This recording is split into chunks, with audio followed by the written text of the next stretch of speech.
तिथं का झोपून राहून दंगली करायचं होत्या काय? हे बोलणारे प्राणी मग तुम्हीच लावलेत काय? हे 2-4 म्हणजे 10 एकर जमीन एखादीची, त्यांनी ती नांगरली. नांगरताना दूषित विचाराचा तिचा माणूस होता. तो म्हणला मस्त नांगरली, तो आता नीट केली, पण बांध बी फोडो ना. म्हणजे का दंगली लावायच्या होत्या काय? जे माझ्या जातीला जे पाहिजे, मराठवाड्यातल्या गॅजेटियर लागू करणे, त्याचा जे आर, सातारा संस्थांचा जे आर हे घेतलं ना. याच्यापेक्षा काय घेते? त्यांच्या वाटाघाटीचा अर्थ वेगळा होता. काय वाटाघाटीचा अर्थ वेगळा होता. सांगा मग जे काय? काही असेल ते.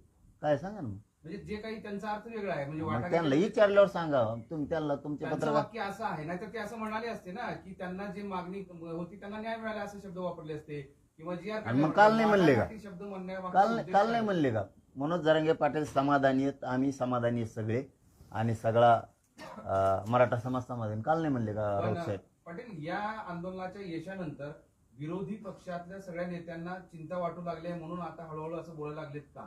कारण त्यांना आता राजकारणामध्ये काही विषय राहिले नाही, किंवा जो मराठा त्यांच्या मागे येईल असं अपेक्षित होतं आंदोलनाच्या माध्यमातून, सरकार विरोधी जाईल असं वाटत होतं, पण ते आता सरकार बरोबर नाही. हा बघ दादा, मी कोणाला वाटतं किंवा कोणाच्या म्हणणं याच्यावर आंदोलन करत नाही, म्हणून तर माझ्या समाजाने मला ओळखलं.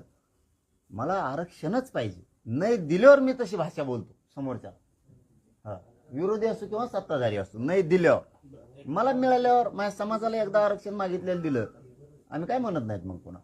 हे आंदोलनाचं क्रेडिट देवेंद्र फडणवीसांचं की मराठा समाजाचं? समाजाचं. समाज लढतोय मान. ते तर म्हणतात की देवेंद्र फडणवीस दिले, देवाभाऊनी करून दाखवलं. मग करून दाखवलं कधी? मराठवाडा सगळा गॅजेटियरच्या नोंदीनुसार आरक्षणात गेल्यावर मग त्या दिवशी आमचे शब्द देवेंद्र फडणवीस साहेबांबद्दल बघा किती चांगले आहेत, किती गौरवोद्गार कौतुक करणारे आहेत. आज नाही का मग घडलेलं? अरे मग आता शिकतात त्या दिवशी नाही आभार मानले? मग आता आभार मानले ना. त्या दिवशी त्यांनी फक्त जी आर काढला. आकडेवारी संदर्भात एक प्रश्न आहे.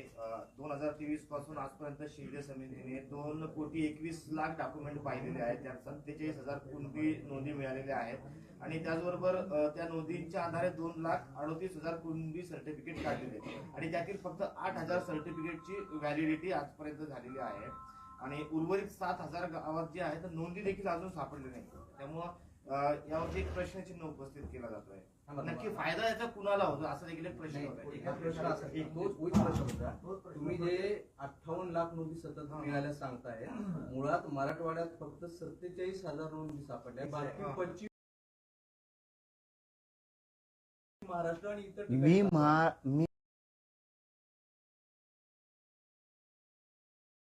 मराठवाड्याबद्दल बोललोच नव्हतो ना. महाराष्ट्राच्याच 58 लाख म्हणतोय ना, कारण तिचं कार्यक्षेत्र महाराष्ट्र आहे. त्यातल्या बऱ्याच नोंदी जुन्या आहेत का? नाही नाही, एक पण नाही. सरसकट नोंदी घेतल्या. नाही नाही, एक पण नाही. ते आम्ही विचारलं त्यांना. फक्त एक 8,000 पण नाही. सर्टिफिकेटची व्हॅलिडिटी झालेली आहे. 2,38,000 कुणबी